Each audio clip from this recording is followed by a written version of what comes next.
first and second choice na school. Okay. Ito siya survey. But ang pinaka-final na inyong isulat na choice will be the senior high school form kung dili mo sa City High. Okay, so survey pa lang to siya. Pero kung mo dyan po ninyong as of that day to siya, diba? Pero pag naana ang form, no, kapag yung application form for senior high school sa City High, you have to decide na kung saan na yun yung first choice and second choice.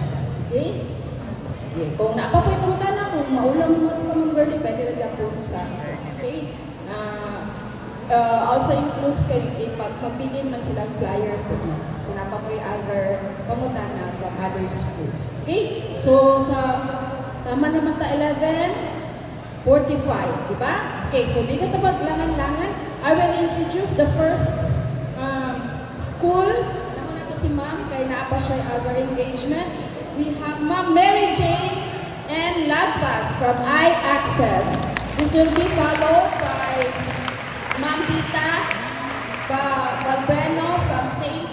Lawrence Institute of Technology, and followed by ICI, STI, then St. Michael's College.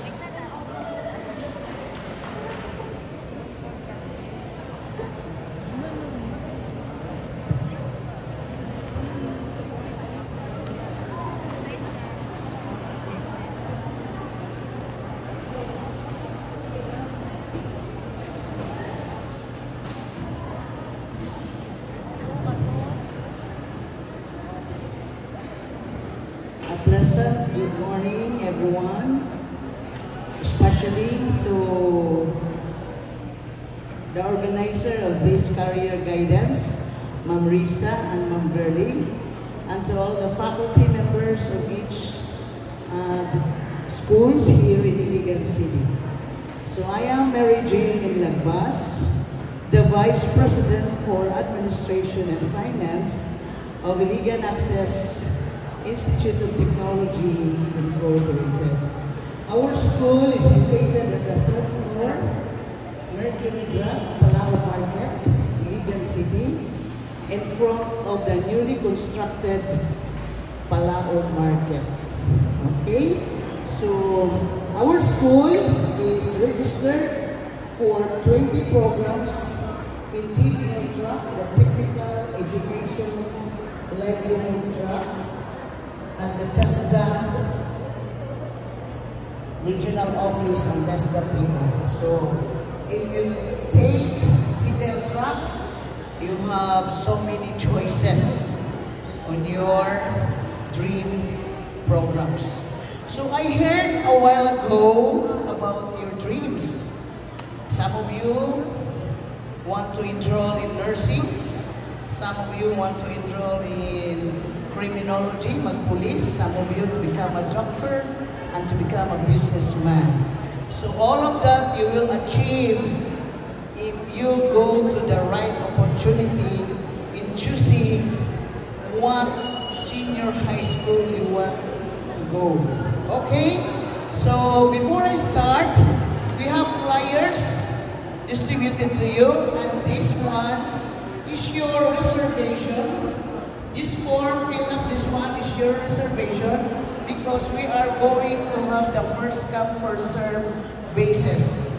Kay gamay pa man ang school. Okay, so submit this one after you fill up. Okay, kinsay ganahan og libre nga eskwela sa grade 11 and grade 12 na wala yun bayaran bisag piso. Raise your hands. Okay, so now we are offering you free tanan ang among school. If you want to choose TEL track, not only one program ang inyong mahuman, but multiple skills. Why? Because we will offer you 2 to 3 programs if you choose TEL track. If you choose UMS, GAS, and EBM, you have additional 2 TEL track for free. Libre gihapon, walay mayroon nun. Libre including consumables. What is consumables? If you choose to enroll in bread and pastry, cookery, FBS, house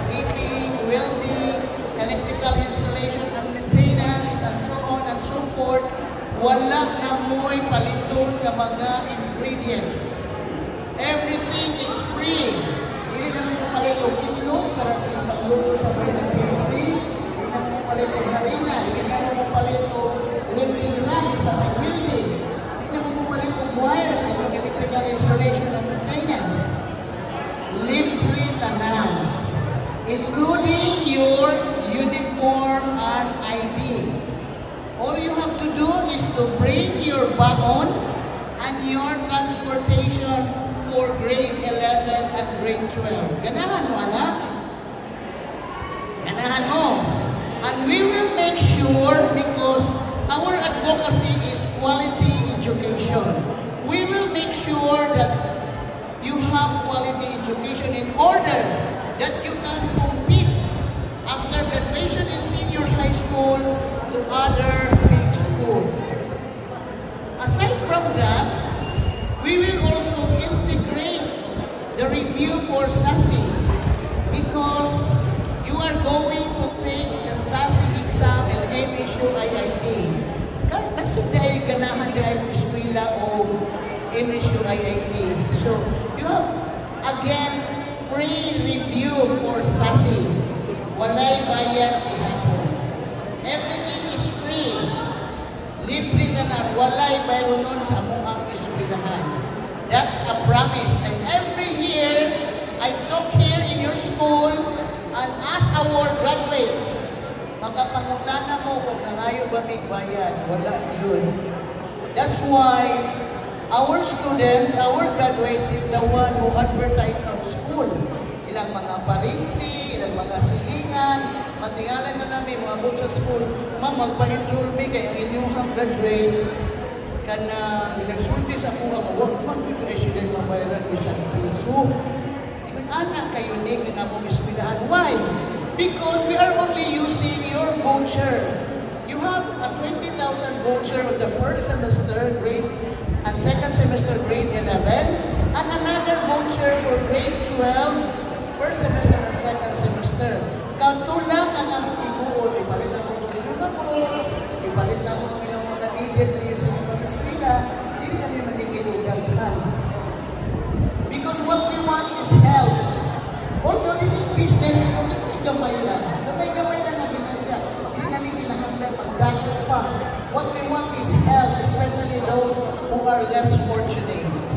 Aside from that, if you enroll in our school and graduate in our school, if God's permit, that our application in the 3-year diploma in TESDA, our 3-year diploma in TESDA was applied last December 2024.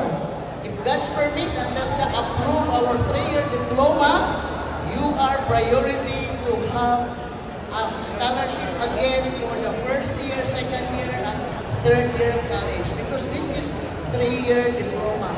So we have their application for the Bachelor of Associate in Electrical, Mechanical, and Civil Engineering, Associate 3-year diploma in Hospitality Management, 3-year diploma. So katuta na ng inyong ipang-mention na your dreams will be achieved for free.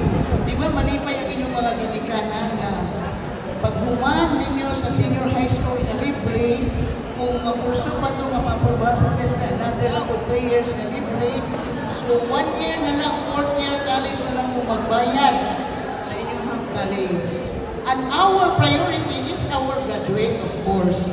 Kinsa lang itong nipili ko sa mga eskwelahan ang akong katagan sa mga scholarship.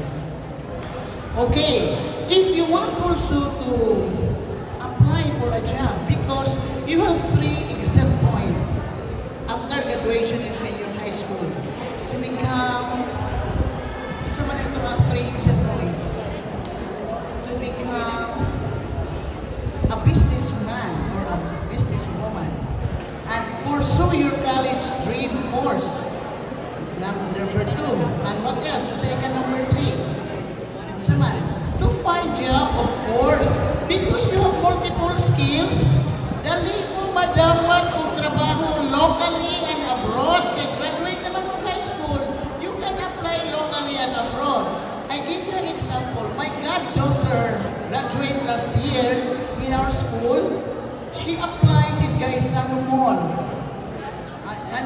taking CAS because she wants to, or UMS, because she wants to pursue her college dream course as nursing. Okay.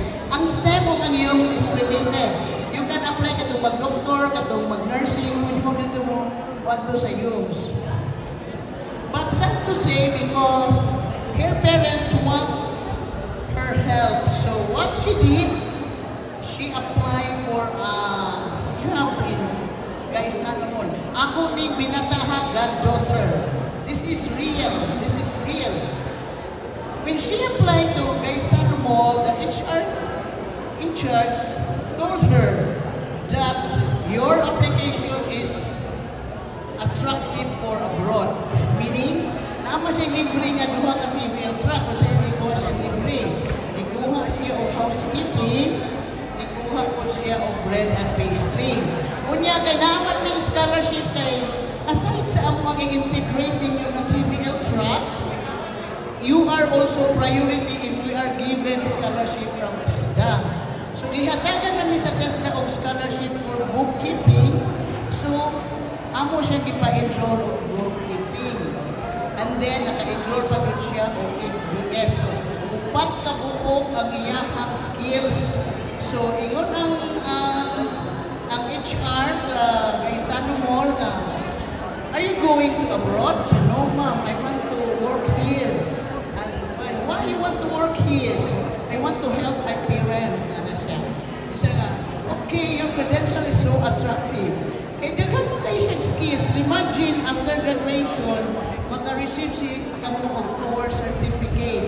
Certificate, kaya nakahuman siya og FBS, bookkeeping, at sa tato ay nahuman, housekeeping, and bread and pastry. Plus diploma. So, 5 ko lang iyahang i-present. And then, she was hired as cashier, automatic cashier siya, and receiving minimum wage, 15,000 plus naapagay overtime. Mga na iyang na-receive after graduation sa senior high school. Di ba attractive ko ayo? There are college students now, or college graduates, enrolled in scholarship in mga TESDA programs. Naghanin doon sa mga enrolled o events management, bookkeeping, driving, housekeeping, electrical installation and maintenance because they want to go abroad. So kung naa kay skills, dali ko kaduwat mo sa abroad. Okay? So, as I said, that is real.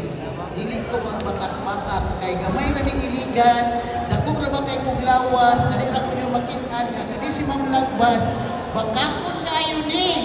Ingon-ingon siya na libre, daghang kuwan niya pagkaman wala. So, dali na ko yung makitaan kay, I am also a vlogger. So, kanina kong talk, i-video ni, and all over the world, nakakita kay I am a vlogger, GGN Lagbas. So, you can subscribe also my blog if you want. Makita ninyo ang atong orientation karon sa kaning atong career guidance. So, if you want for reservation, just fill up the form and give it to the sa table and to the staff. Kay, of course, a series of orientation. Kung katong nagpa-reserve lang na mo, kung mapulog na may, katong na po nagpa-reserve lang mo in priority. Okay? So, any question? Thank you very much for listening and God bless us.